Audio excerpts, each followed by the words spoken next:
Anda kembali di Breaking News bersama saya Renda Kusuma. Kami akan langsung mengajak Anda untuk menghubungi rekan Wanasari yang saat ini berada di Aceh Tamiang. Selamat siang Wanasari, bagaimana kondisi para korban terdampak banjir bandang di Aceh Tamiang saat ini? Silakan dengan informasinya. Ya, selamat pagi Rendra dan pemirsa di salah satu posko pengungsian tepatnya di Jembatan Kuala Simpang, Kabupaten Aceh Tamiang. Kami akan mengajak Anda pemirsa untuk melihat bagaimana suasana pagi ini di pengungsian yang dihuni sekitar lebih dari 100 jiwa dari Desa Sukajadi.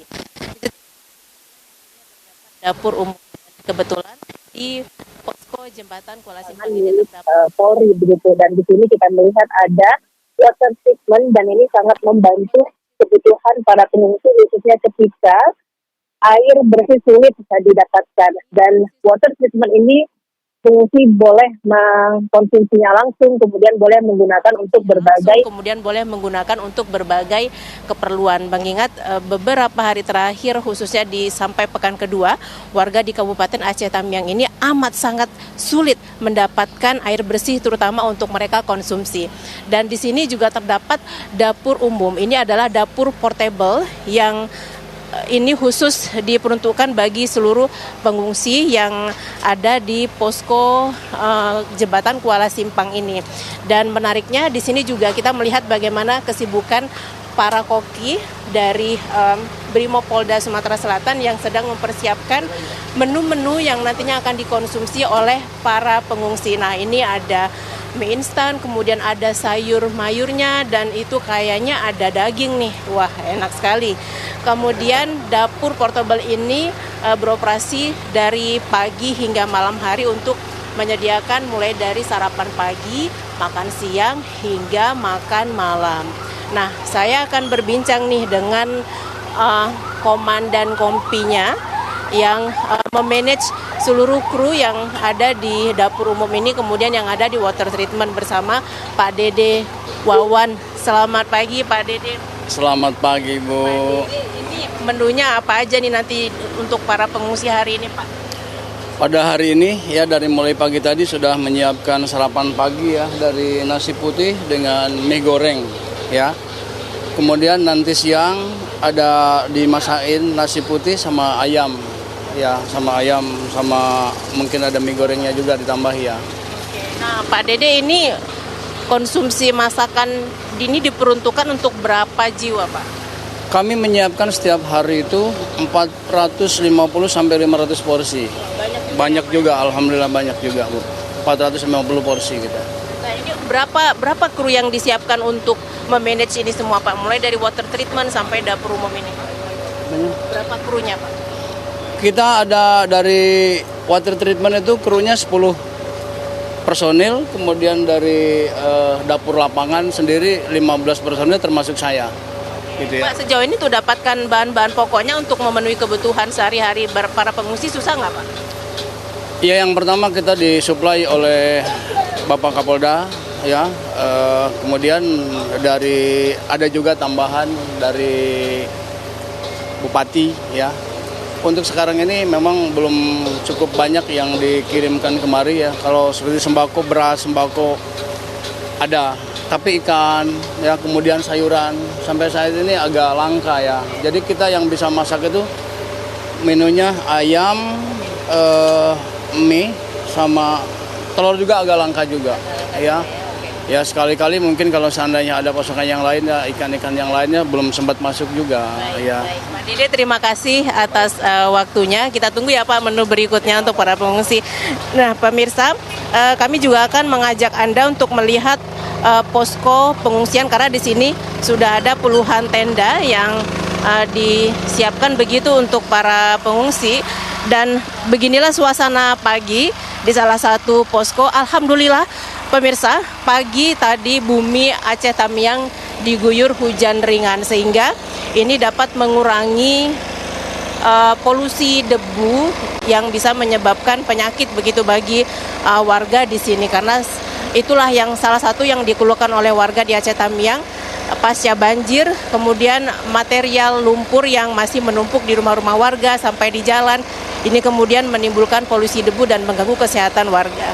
Dan di posko ini kita dapat melihat di sini terdapat barangkali ada 4 atau 5 kepala keluarga untuk tenda yang sebesar ini. Kemudian di posko-posko berikutnya ataupun di tenda-tenda berikutnya ini terdapat ada 2 sampai 3 kepala keluarga dalam satu tenda begitu. Dan sejauh ini mereka yang tinggal di posko ini adalah warga yang kehilangan tempat tinggalnya. Tidak sekedar rusak parah kondisi rumahnya, tetapi rumah-rumah mereka yang memang harus dibangun ulang begitu, ataupun rumah-rumah mereka yang harus direnovasi karena kondisi yang rusak berat. Selain itu pemirsa, di sisi jembatan ini juga kami ingin memperlihatkan kepada Anda bagaimana masifnya material banjir bandang yang melanda daerah ini, dan sampai dengan detik ini juga material yang terdapat di bantaran Sungai Tamiang ini berupa gelondongan kayu-kayu, kemudian puing-puing rumah warga ini dapat dievakuasi. Dan di sepanjang mata kita menyaksikan di sini terlihat betapa rumah-rumah warga mengalami kerusakan berat, dan sampai saat ini juga belum bisa dibersihkan karena material lumpur yang cukup tebal. Dan rumah-rumah warga di sini juga bisa terlihat rusak parah, ada yang bahkan hanya tersisa fondasinya saja.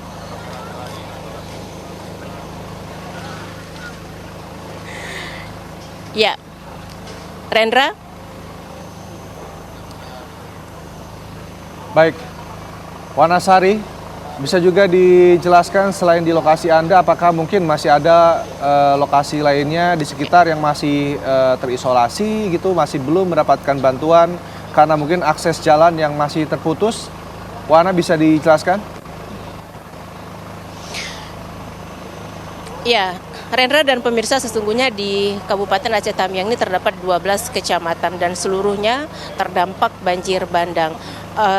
Hingga saat ini terdapat beberapa desa, ada sekitar 3-4 desa yang sebelumnya sempat terisolasi karena harus membutuhkan, karena akses yang putus maksud kami. Dan saat ini akses tersebut sudah bisa dilalui, namun harus menggunakan perahu, sehingga proses distribusi logistik bagi para korban ini membutuhkan waktu. Karena untuk mencapai desa-desa tersebut seperti Sekumur Sekerat dan ada daerah lainnya, ini harus menempuh perjalanan dengan perahu dengan waktu sekitar 3-6 jam untuk sekali perjalanan saja. Masalah logistik, Rendra, ini juga menjadi kendala bagi para korban, dan ini juga dikeluhkan mereka karena selama masa tanggap darurat warga mengeluhkan maksimal. Kalau setiap kepala keluarga hanya mendapatkan kurang dari 1 kilogram beras, kemudian hanya mendapatkan 3 butir telur dan beberapa mie instan. Pemberian sembako yang nominalnya cukup sedikit ini ternyata tidak setiap hari diterima oleh warga, sehingga tidak jarang kita melihat pemandangan warga yang harus berada di pinggir jalan mengais bantuan dari lembaga sosial atau pengendara-pengendara yang memang datang ke kota Kuala Simpang ini untuk berbagi, untuk memberikan logistik kepada warga, apakah makanan atau pakaian atau kebutuhan-kebutuhan yang lain. Ini pemandangan yang menyedihkan sesungguhnya, Rendra, karena bahkan warga yang datang ke posko utama pun persisnya di Pendopo datang hanya ingin mencari beras. Mereka tidak selalu mendapatkan beras ketika mereka kembali ke rumah. Lagi-lagi proses distribusinya ini harus melalui kecamatan, dari kecamatan kemudian dari pihak desa yang kemudian mendistribusikan ini kepada warga. Sayangnya distribusi ini tampaknya kurang maksimal, Rendra, sehingga inilah yang dikeluhkan oleh warga di Kabupaten Aceh Tamiang ini. Mungkin saya coba akan mencari warga ya pemirsa yang bisa kami jangkau di sini untuk ngobrol dengan bersama kami di sini. Di warga di sini, pengungsi yang ada di sini berasal dari Desa Sukajadi, dan saya akan coba ngobrol dengan Bapak. Bapak boleh ngobrol, minta waktunya sebentar ya Pak ya, dengan Pak siapa? Pak Ino. Pak Ino, rumahnya saat banjir kondisinya sekarang bagaimana Pak? Hanyut. Di mana Pak rumahnya Pak? Tempat yang kosong nih. Yang kosong. Oh, di sisi jembatan ini ya Pak ya? Ini ya. yang rata itu. Pak, sudah berapa hari Bapak mengungsi di tenda ini, Pak? Udah setengah bulan lebih. Pak, sejauh ini bagaimana konsumsi logistik, kemudian kesehatan Bapak? Kalau logistik sama kesehatan udah alhamdulillah lah, udah lumayan.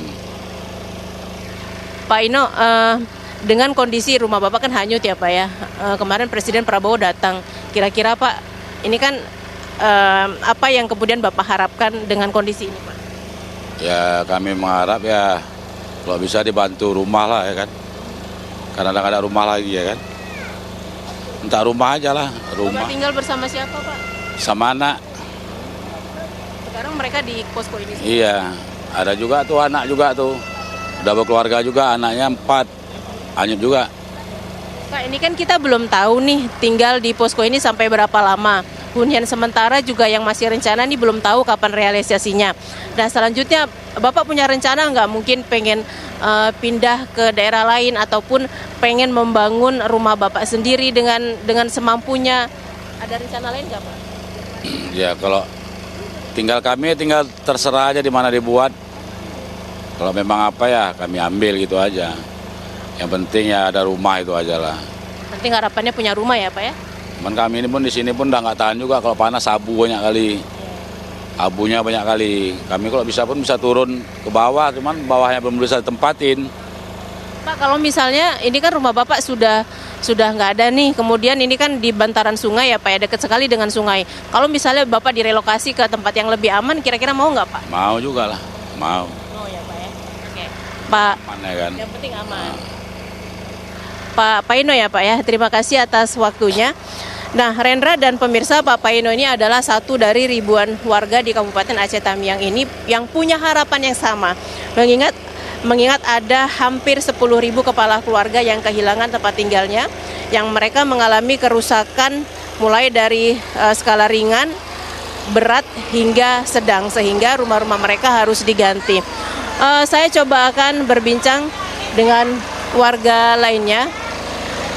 Ya, tidak banyak hal yang bisa dilakukan oleh para pengungsi di sini karena memang mereka kehilangan mata pencariannya, kemudian memulai hidup baru lagi juga mereka tidak tahu harus mulai dari mana karena harta bendanya juga sudah tidak ada. Selain itu untuk geliat ekonomi di kabupaten, khususnya di kota Kuala Simpang, Kabupaten Aceh Tamiang ini juga belum terlihat. Pertokoan masih tutup, kemudian perkantoran juga belum aktif.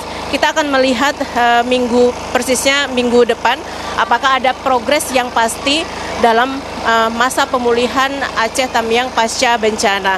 Mengingat progres hari per hari ini bisa dikatakan cukup lambat, mulai dari penerangan, kemudian distribusi air, dan proses pembersihan fasilitas-fasilitas umum yang memang ini menjadi konsentrasi pemerintah kabupaten sejak 3-4 hari terakhir ini juga belum maksimal, mengingat keterbatasan personil juga alat-alat yang dibutuhkan untuk membersihkan material ini juga tidak bisa mereka lakukan secara mandiri atau hanya mengandalkan personil TNI juga Polri, tetapi membutuhkan relawan yang mungkin bisa lebih masif untuk bisa membersihkan fasilitas-fasilitas umum sehingga anak-anak sekolah di Kabupaten Aceh Tamiang ini bisa mulai kembali belajar. Lagi-lagi masalahnya adalah mereka kehilangan alat-alat belajarnya, kemudian seragam juga tidak punya. Ini juga menjadi PR dan mudah-mudahan ini menjadi atensi bagi pemerintah atau lembaga sosial atau pihak manapun yang sudi kiranya membantu warga di Kabupaten Aceh Tamiang ini untuk memulai hidup barunya, mulai dari ekonominya ataupun pendidikannya dan hal-hal lainnya yang bisa menghidupkan kota ini. Rendra.